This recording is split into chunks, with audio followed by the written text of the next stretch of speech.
Um, hi guys. Uh, I need to start with an apology. Number one, we needed to shorten the presentation a little bit, probably because an hour and a half is slightly too long for this time. No. And the second one is because there were some topics that were already sort of spoken before on some of the panels. But regardless, um, as Steve said, I've been sort of a long time, let's say, mentor to entrepreneurs in this region. And despite the fact that sort of talent or people or whatever, HR, whatever you want to call it, is actually not my skill set in general, I see myself more as a marketer. I decided to talk about that because it's been probably one of the most hurting gaps that we've seen with Dlabs and around as we were mentoring companies before. So in terms of looking at this as a, what does that mean into the future? Well, it means that unless we fix it, there's not going to be a lot of good one, to be honest. So the way this story actually began is, as we said, so I'm running Dlabs in my current incarnation, and Dlabs is, you might call us an incubator as a service. We basically build other people's companies for money. Just, okay. And we've built about 50 plus of them in the last 5 or 6 years. And there was one funny thing that started to happen. We've always seen ourselves as a partner that would go together with the founder between years 0 and 3, right? 0 and 4, somewhere up to Series B funding when the investors really start to bitch and moan at the fact that they need to attract their own, talent, technical team, everything around. So we put ourselves in, we put those numbers in our business plans. Not only that, as part of our success factor, we have sort of chosen to develop a service that helps those entrepreneurs internalize all the skills, all the services that we've been offering to them beforehand. And then when weird things started to emerge, we've gotten more and more companies into the Series B plus sort of zone, but none of them really wanted to leave, which is sort of weird. I mean, we couldn't get rid of them. And the reason behind that was something that sort of eluded me for quite a while, and then we decided that we need to research this a bit more. So what we figured out essentially is that even in London, so most of these companies would now be in London, but here the situation is even worse to some degree, is the fact that, number one, we all know about that, so let's not waste too much time. Number two, millennials now represent a huge sort of portion, a huge share of all new employees whenever we talk, not just in startups, in any entrepreneurial initiative that exists around there. And with their preference for freelancing, and freelancing, don't take it just as a, they want to serve as an agency for 3, 4, 5 people. It's a mode of thinking which basically says that it's okay to stay with a company for a very short amount of time. It's okay to take the knowledge, quickly go and sell it to 3, 4, 5 other companies. So that's a problem. That's not a problem, obviously, of attracting talent, but it's a huge problem of retaining it. And once you lose someone like that, once you lose a person that, first of all, was hard to find, second of all, you need to educate them in terms of what you do as a company, and that's a huge value lost.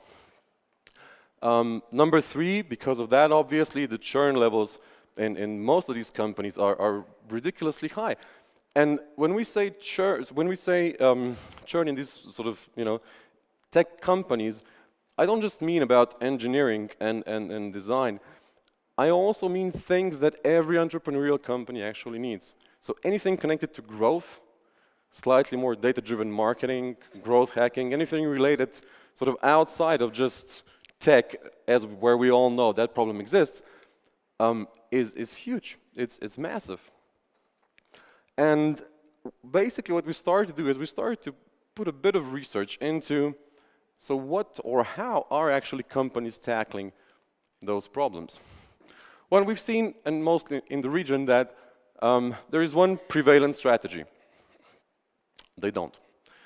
And what happens is essentially the following, right? So you have a company grows. As it grows, it starts to be more complex. As it starts to be more complex and bigger, what happens is the percentage of your initial employees that were great and high-performing gets lost in the sheer amount of everybody else in the company. So what happens next? Every founder starts to get nervous, right? What does the founder do when he starts to get nervous? Well, right, then he starts to build processes and controlling and stuff like that. And what that in turn does is it makes even the ones that were initially there, makes them go away. So you find yourself in a weird spiral. However, some companies solve that really well in terms of process. And the funny thing about this is that it's actually a false, it feels like you've done something right, but what you actually done is you put enormous amount of risk for your company into the future. So basically you change the high-performing talent strategy or great talent strategy for process strategy. You streamline the company, but you're still in entrepreneurial stage, which means, you're not big companies, big in the standpoint of, multinationals, established markets and infrastructure and everything like that, which means that there's tons of things that can happen to you, right? And with a company that's completely optimized on process, well, that's a bit of a problem, right? So what is there for us? What actually remains, right? Well, obviously, we don't want to decide to stay small, but it's hard to grow, and it's hard to grow with, as we've seen, while trying to get more and more good talent on board. So what we've done afterwards is we've analyzed not just the successful part of our startups, in terms of some of them that did manage to break the chasm, but also we tried to sort of analyze a lot around in terms of how, in what way companies are still trying to solve this equation. And we've come up with a couple of interesting models. Obviously, do not take them as prescriptions, right? These are most like ideal types, so something that you mix and match, and the companies are doing that, but they all have their pros and cons, right? This is Sparta, as we like to call this one, is a model which basically says that at some point in time, companies say, you know what, we're going to create this ridiculously high-performance culture, right? We're going to take new guys in, we're going to have a hook that says that we will be one of the best performing teams in, for example, a certain vertical in a certain market. They would have a huge cutthroat policy, so only keep the best performance continuously in the company, which is good, but it's kind of hard to grow. Mostly these things happen, for example, in hugely sales-driven organizations or marketing-driven organizations. In product-driven organizations, these strategies don't really work that well because it's hard to create a high-performance sort of, cutthroat culture when you're doing design, engineering, other types of services. Another model was what we refer to as the Jacob's ladder. Do you know about the Jacob's ladder? The ladder that goes from the earth to heavens and stuff like that. Jacob's ladder was actually probably a predominant strategy in corporations throughout the second half of the 20th century, right? It meant basically we will create your whole career path for the new talent. You would come as a mailman or whatever it was, underneath, and then slowly, we would create more and more options for you to progress through the company. That thing was always developed just so that they can actually solve the retention problem. It's not about acquiring it, but because there's a continuous promise that you can go to the next step, people would stay, in theory. And we still see that in some entrepreneurial companies around here. What they're doing is they're sort of creating vertical levels, more and more of them, just so that they can artificially start to create potential options for the talent to, to progress up the ladder. But otherwise, this is probably one of the most dying scenarios or dying models we've seen around.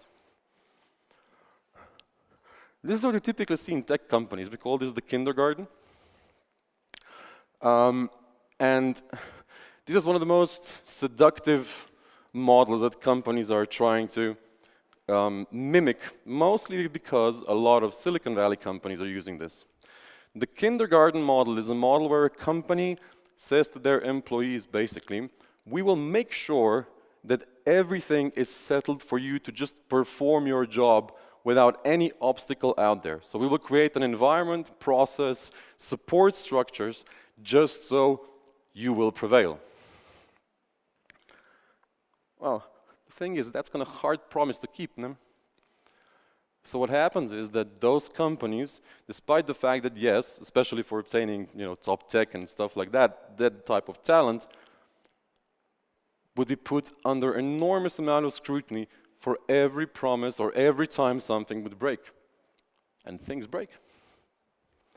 And especially around here where we don't have the knowledge and the know-how on how to build all these processes, it's a bit of a problem. This is the Little League model, which essentially says, I think we've heard it before from Vassal to some degree, and Dlabs also does part of that as well, which is we will solve our talent problem by creating school for fresh new talent, right? And it makes perfect sense. Basically what you do is you replenish continuously because you're educating otherwise unskilled, or because, for example, the education system doesn't provide with the right skills, you would train them up. It goes the same for tech, marketing, design, customer service, because all these things right now, you cannot find people coming out of universities and just hire them in. So you need to do something like that. The problem, however, is with this model on the other side is that what we've seen is that the type of talent that starts to be attracted to this over time is a type of talent that once they will go through this, there's a high likelihood that they're going to try to find the same thing in another company. So try to continuously just progress through schooling. So that one doesn't solve it completely as well. And we have the Holy Grail model. That one is the easiest. It just requires you to do one thing, to be the best in the industry, right? And that basically says, I'm the coolest, everybody wants to come to me, I can select the best ones, the best people. Again, the problem is just that you can be the best in an industry, but that doesn't mean that every single type of talent that you want to employ will actually perceive you as such, or perceive you as even, an important or potentially important company. We have a client that is probably one of the most influential companies in fashion industry or tech fashion industry. There's no way that they can develop or they can attract any technical talent because engineers don't dig fashion, period. All right? This is the last one. We love this probably the most. Can anybody tell me how does the song end? The Hotel California, remember that? You can check out any time you like, but you can never leave. Very few companies have pulled this one off, but probably this has been proven to be one of the most successful models out there. What these companies do essentially is they make exit strategy of their talent part of their overall talent strategy. It means that they basically create extremely strong and hard alumni programs to continuously connect with everyone that's gone through the company, which means that their network, their capacity through that, again, the promise or the way they present the success of their former employees to the new employees makes them unbelievably attractive. The first one that did that obviously really well in the world was McKinsey. McKinsey is famous for that, and you can tell the way they brag about their alumni is the fact that probably there isn't a board in the Forbes 500 companies that wouldn't have at least one McKinsey member. There's probably not a government in Europe that wouldn't have a former McKinsey member. And they try to do it in the same fashion. And now what we see more and more is that VCs are trying to go into that same field as well, which means that they've started to make sure that everyone that leaves any one of their companies, they would try to bring it back. So, for the end, and because this is actually good to be a bit more short, I didn't want to present you with a quick and dirty solution for all of that, but think of one thing, and that is that once you start to realize that you have a problem with obtaining that type of talent, the talent that will ensure your future growth, it means that it's been already too late. Each and every of these strategies that I've sort of quickly presented have such a deep influence on how you will structure the organization that you are actually building, that needs to happen years before those problems start to emerge. So, if you haven't yet, start to think about that. VCs are already starting to take the talent part of the strategy as one of the key components to get any growth capital. And we see that more and more in London, which means that probably so should we all. Thank you very much.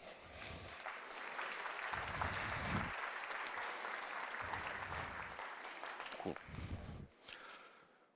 Questions?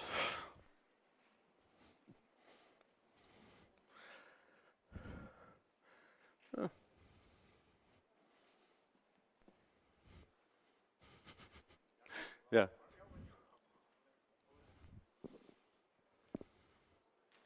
No? Oh, sorry, I have a direct light.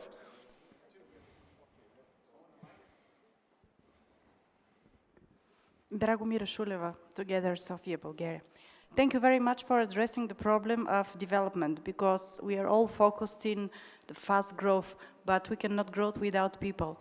Do you have any other suggestions for the future? How will this happen later on? Thanks, I like very much the visualization of the strategies that you have presented. Thank you. And I photocopied them, sorry.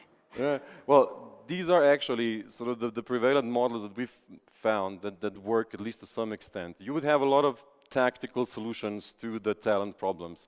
How to improve your recruitment, how to improve your HR policies within the company, how to do lots of other stuff. But strategically, these are the ones that we've seen and we've put together. Because in the end, it's so dependent on a case-by-case situation of every single company, and the way you combine those strategies, you can create tons of scenarios that will take you through that, right?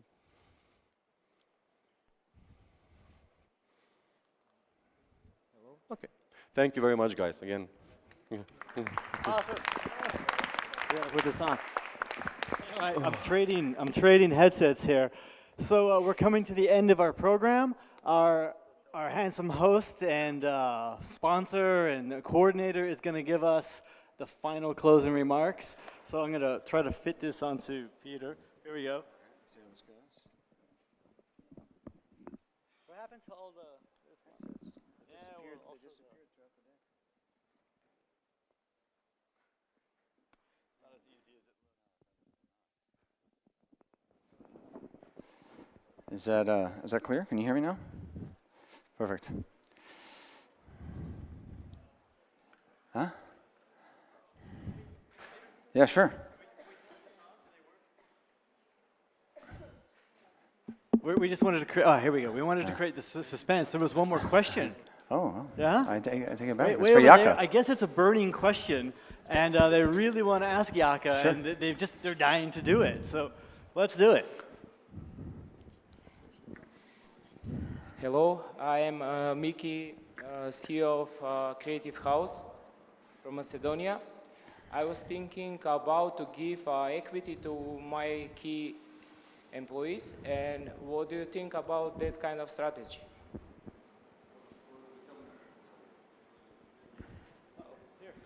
Wait. Okay, thank you.